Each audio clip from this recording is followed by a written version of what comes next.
Presented by Aditya Recording Studio, Gopalganj. Gopalganj.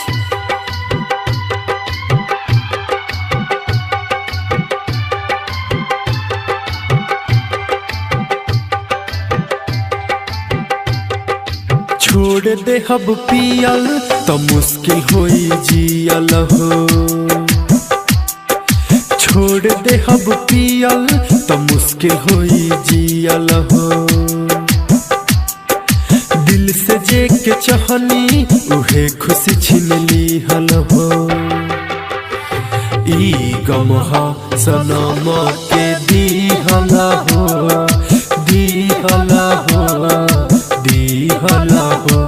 ई गम हा सनम के दीहला हो, दीहला हो, दीहला हो।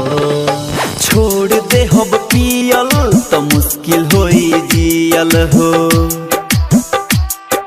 छोड़ दे हब पियल तो मुश्किल होई जियल हो। दिल से जे के चाहनी उहे खुशी छीन लीहल हो।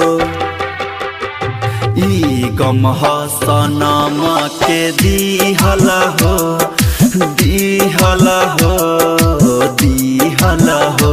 ई गम हा सनम के दीहला हो, दीहला हो, दीहला हो।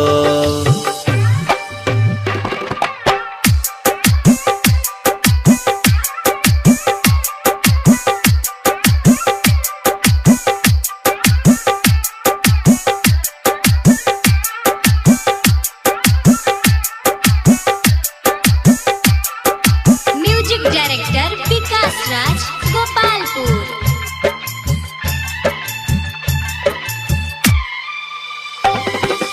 DJ Vikas Muzaffarpur, Muzaffarpur,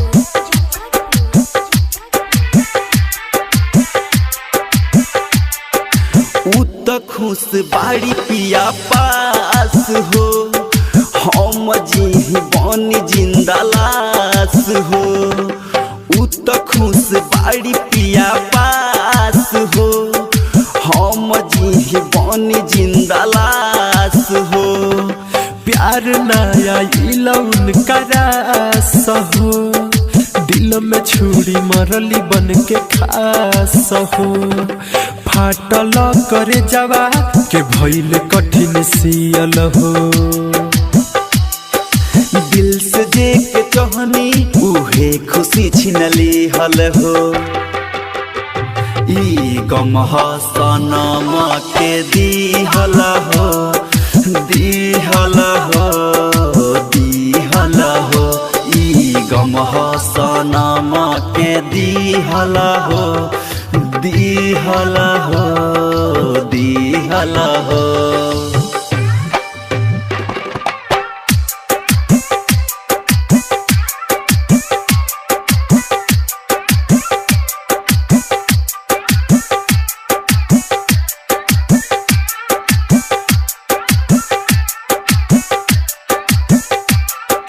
Music Director Vikas Raj, Gopalpur.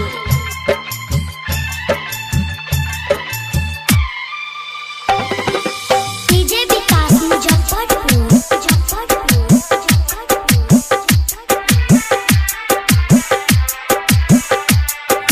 याद आवे बीतल सब बात हो।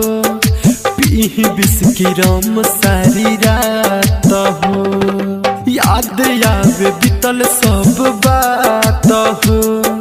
पीह बिस्की रम सारी रात हो। जान जान कही कैली घात हो। जान काट तारी पिया साथ हो। प्यार नाही करी हो दीपक कहस रियल हो। प्यार नाही करी हो अनिल कहस रियल हो। ई गम हा सनम के दीहला हो, दीहला हो, दीहला हो। ई गम हो सनम के दीहला हो, दिहल हो दिहल हो।